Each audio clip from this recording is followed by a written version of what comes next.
এই জাদুবিদ্যা সত্য। এবং এখনকার অনেক ভণ্ড যে কবিরাজগুলো বের হয়েছে, এরা জিনকে তাবে করে নিয়ে এই জিনদের মধ্য দিয়ে মানুষের মধ্যে জাদু ছড়িয়ে দিয়েছে, এবং এর ফলশ্রুতিতে বহু পরিবার ধ্বংস হয়ে যাচ্ছে। এই জাদুবিদ্যা সত্য। আরও একটা জিনিস সত্য, নবী সাল্লাল্লাহু আলাইহি ওয়াসাল্লাম বলেছেন ইন্না আইনাল হক, চোখের নজর সত্য। নবী করিম সাল্লাল্লাহু আলাইহি ওয়াসাল্লাম বলেছেন চোখের বদনজর সত্য। এই যে আমরা বলি ফেসবুকে এত বেশি ছবি দিয়েন না ভাই, ছবি তুলেন না, বারবার যে বলি নিষেধ করি, কারণ কি জানেন? একটাই কারণ, বিকজ চোখ লাগাটা সত্য। মানুষের চোখ লাগে, এই কথা শুনলে অনেক মজুমদাররা হাসবে না? কথা বুঝতে পারেন নাই? কিন্তু এটা সত্য, কারণ নবী করিম সাল্লাল্লাহু আলাইহি ওয়াসাল্লাম যা বলেছেন সাদাকাল্লাহু ওয়া সাদাকা রাসূলুহুল কারীম, নবী যা বলেছেন, আল্লাহ যা বলেছেন চিরায়ত সত্য। এর বাইরে কোনো সত্য আছে? আচ্ছা দেখেন, আমি বললাম যে জাদুবিদ্যা সত্য। এই জাদুবিদ্যার চর্চা মানুষ করে, এখনও করে, এবং এই জাদু দিয়ে মানুষের ক্ষতি করার জন্যে জিনের প্রয়োজন হয়, দুষ্ট জিন। এই জিনগুলোকে মানুষ তাবে করে মানুষের ক্ষতি করার চেষ্টা করে। দেখবেন এখন গ্রামে গঞ্জে শহরে সব জায়গায় ছড়িয়ে পড়েছে না? দেখবেন, খুব সতর্ক থাকবেন। আমি পরে সলিউশন বলছি আপনাদেরকে। আরেকটা বলেছি, নবী সাল্লাল্লাহু আলাইহি ওয়াসাল্লাম বলেছেন চোখের বদনজর এমন সত্য যে একটা উটকে এই রান্নার ডেকচির মধ্যে ঢুকাই ফেলতে পারে। মানে একটা উট খুব সুন্দর ভালো, আপনি দেখছেন মাশাআল্লাহ বলেন নাই, নজর লেগেছে, উটটা মারা গেছে, দেন তারপর তাকে জবাই করে খেয়ে ফেলতে হয়েছে। একজন সাহাবী গোসল করছিলেন, গোসল, এটা হাদিসে সহিহ। এই যে আলেম ওলামা যারা আছেন তারা জানেন যে এই হাদিসে সহিহ। একজন সাহাবী গোসল করছেন, তার গায়ের চামড়াটা খুব সুন্দর ছিল, একদম স্কিনটা অনেক সুন্দর থাকে না এমন কিছু মানুষ? আচ্ছা, এখন আরেকজন সাহাবী এই গোসল দেখছেন দূর থেকে, দেখে বলছেন যে কি চমৎকার তার শরীরের রংটা, যেন কুমারী নারীর মতো, অনেকটা এমন একটা কথা তিনি বলেছিলেন। সাথে সাথে এই সাহাবী অজ্ঞান হয়ে পড়ে গেছে। কোন সাহাবী? যিনি গোসল করছিলেন। এটার আপনি কোনো ব্যাখ্যা দিতে পারবেন না তো, এখানে কোনো সায়েন্স দিয়ে বা মেডিকেল সায়েন্স দিয়ে আপনি কোনো ব্যাখ্যা করতে পারবেন না। একটা ব্যাখ্যা দিতে পারেন, কিন্তু কেন সেটা হলো সেটা আপনি অ্যান্সার খুঁজে পাবেন না। তো নবী সাল্লাল্লাহু আলাইহি ওয়াসাল্লামের কাছে নিয়ে যাওয়া হলো তাকে। তিনি বললেন যে এই ব্যক্তির ব্যাপারে কি কেউ ভালো মন্দ কিছু বলেছিল? তখন একজন সাহাবী বলেন হ্যাঁ, অমুকে বলেছে এর স্কিনটা অনেক সুন্দর, তো ওকে ডেকে নিয়ে আসুন। ওকে ডেকে আনা হলো। ডেকে আনার পর নবীজি তাকে অনেক শাসালেন, তোমরা তোমাদের ভাইদেরকে কি মেরে ফেলতে চাও?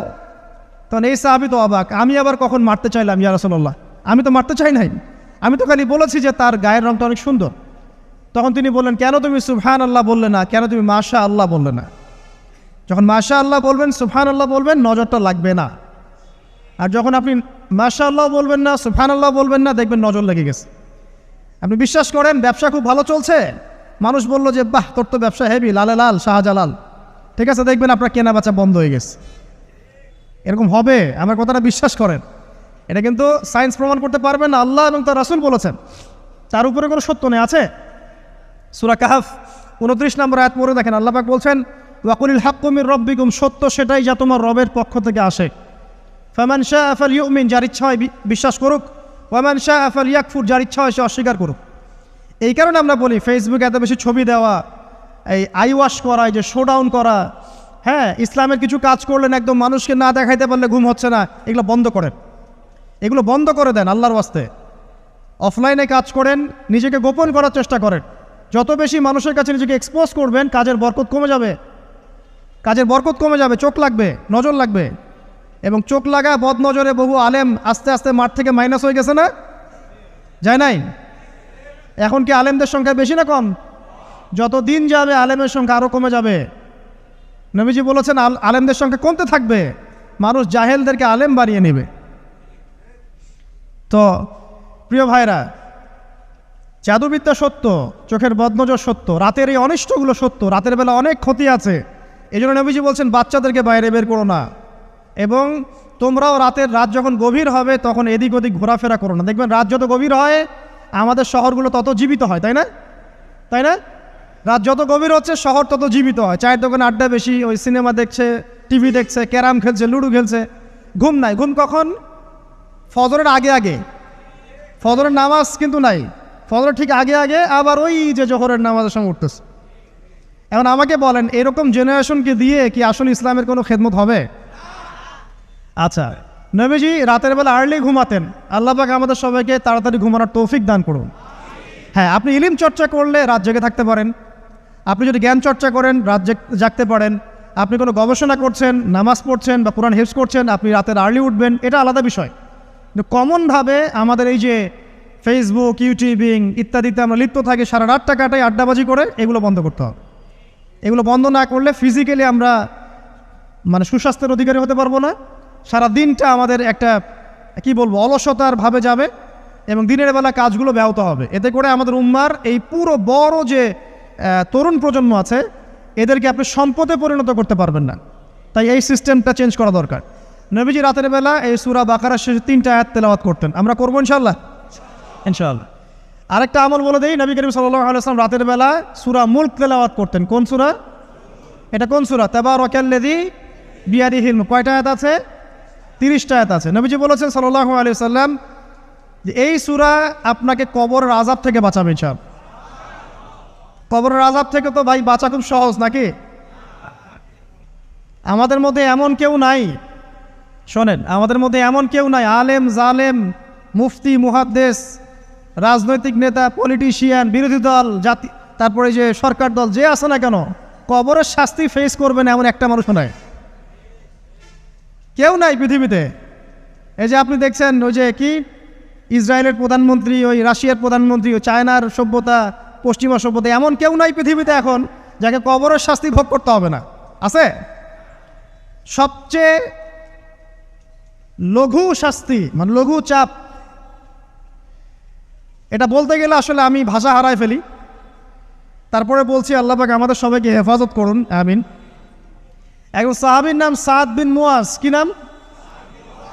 নবী করিম সাল্লাল্লাহু আলাইহি ওয়াসাল্লামের সাথে একদম ডান হাত হয়ে যুদ্ধ করেছেন দীর্ঘদিন।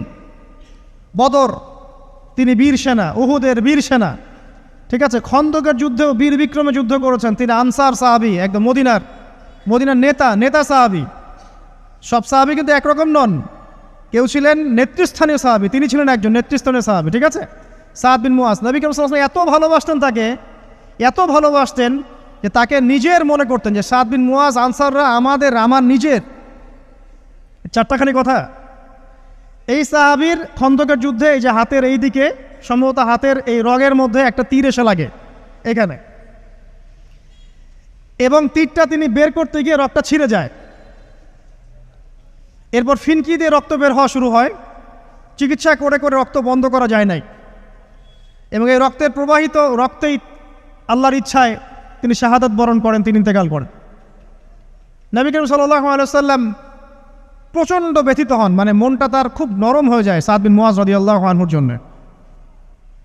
তো এই সাহাবীর যখন জানাজার নামাজ পড়ানো হচ্ছে, নবীজি বলছেন 70,000 ফেরেশতা তার নামাজে অংশ নিয়েছে। আর এই সাহাবীকে যখন কবরে শোয়ানো হয়েছে, নবী করিম সাল্লাল্লাহু আলাইহি ওয়াসাল্লাম পরে জানিয়েছেন কবরের যে মৃদু চাপ, সাদ বিন মুয়াজ রাদিয়াল্লাহু আনহুর কবরেও সেই মৃদু চাপ দেওয়া হয়েছে। আমি কি বুঝাতে পারলাম ভাই? আমাদের কোনো দাম আছে এখনকার পলিটিশিয়ানদের কোনো দাম আছে? এখনকার সমাজ নেতার কোনো দাম আছে? এখনকার সুদখোরদের কোনো দাম আছে? এই ঘুষখোর দুর্নীতিবাজদের কোনো দাম আছে? আমরা যারা কাঠমোল্লা হয়ে আছি আমাদের কোনো দাম আছে? সাদ বিন মুয়াজ রাদিয়াল্লাহু আনহু যদি কবরের শাস্তি তাকে না ছাড়ে, প্রশ্নোত্তর পর্ব তাকে না ছাড়ে, আমরা পার পাবো? নবী করিম সাল্লাল্লাহু আলাইহি ওয়াসাল্লাম বলছেন সূরা মুলক তেলাওয়াত করো রাতের বেলা, ইনশাআল্লাহ সূরা মুলকের তেলাওয়াত কবরের আযাব থেকে তোমাকে বাঁচান। আর আমাদের তো ভাই কবরে সবাই সাথে যাবে না, গার্লফ্রেন্ড যাবে না, বাপ মা ভাই বোন সবাই যাবে না। একজন ব্যক্তি সুদ খাচ্ছে, জিজ্ঞাসা করে দেখেন কেন খায়, বলবে তার সন্তানের জন্য খায়, তার বউয়ের জন্য খায়, তার মা বাবাকে দেখতে হবে তাই খায়, তাই না? একজন ব্যক্তি ঘুষ খায়, বলবে আমার পরিবারের জন্য খাই। একজন দুর্নীতি করছে, পুকুর চুরি করছে, বলবে দুর্নীতি করছে আমার পরিবারের জন্য খাই, পরিবার ভালো থাকবে। সবার একই এক্সকিউজ যে পরিবার যেন ভালো থাকে, আমার সন্তানরা যেন ভালো থাকে, আগামী প্রজন্মের জন্য কিছু রেখে যেতে পারি, তাই না? এরকম একটা মানুষও কি আপনার সাথে কবরে যাবে? আর এই বোকা মানুষ কেন বোঝে না যে আপনার কবরে আপনাকেই যেতে হবে? তাহলে আপনি কি কারণে অন্যের কারণে নিজের পরকাল নষ্ট করছেন? অন্যের সুখের জন্য আপনি আপনার পরকাল নষ্ট করছেন। সুদ খাচ্ছেন, দিব্যি মায়ের সাথে জেনা করছেন। আপনাদের এলাকায় নাকি সুদের সমস্যা অনেক বেশি। কয়েকটা হাদিস বলে দেই, আমি ওদেরকে আক্রমণ করতে আসি নাই, আমি শুধু তাদেরকে 3টা হাদিস শোনাতে এসেছি। 1 নম্বর হাদিস শোনেন। আল্লাহর নবী মুহাম্মদ সাল্লাল্লাহু আলাইহি ওয়াসাল্লাম বলেছেন, সুদের পাপের 73টা শাখা আছে। কয়টা? কোনো হাদিসে 70টাও আছে, কোনো হাদিসে 73টা আছে। বলছেন যে সবচেয়ে নিচের শাখাটা হচ্ছে, সুদের পাপের সবচেয়ে নিচের শাখা হচ্ছে যে যেন কোনো ব্যক্তি তার মাকে রেপ করলো, তার মাকে ধর্ষণ করলো। 1 দিরহাম যে ব্যক্তি সুদ খায়, সহিহ বুখারীতে আরেকটা হাদিস এসেছে, সে যেন 36টা মেয়েকে ধর্ষণ করলো। আর আমি একটা কথা বানায় বলছি না, যদি বিশ্বাস না হয় কওমি মাদ্রাসা আছে, আলেম ওলামা আছে, গিয়ে বুখারী খুলতে বলেন, পড়তে বলেন, খালি একবার পড়তে বলেন, দেখেন যদি না থাকে তাহলে আমাকে এর সাথে থাপ্পড় দিয়ে দেয়। যদি না থাকে হাদিস এটা, তাহলে আমার গালে একটা থাপ্পড় দিয়ে যায়। আর যদি থাকে তাহলে আল্লাহর রাস্তায় সুদ খাওয়া ছেড়ে দেন। কোনটা করবেন? চ্যালেঞ্জ করবেন? নবীজি বলেছেন, 1টা দিরহাম যে ব্যক্তি সুদ খায়, দিরহাম মানে কি? রৌপ্য মুদ্রা। এটা এখন দেখতে পারবেন না, জাদুঘরে আছে।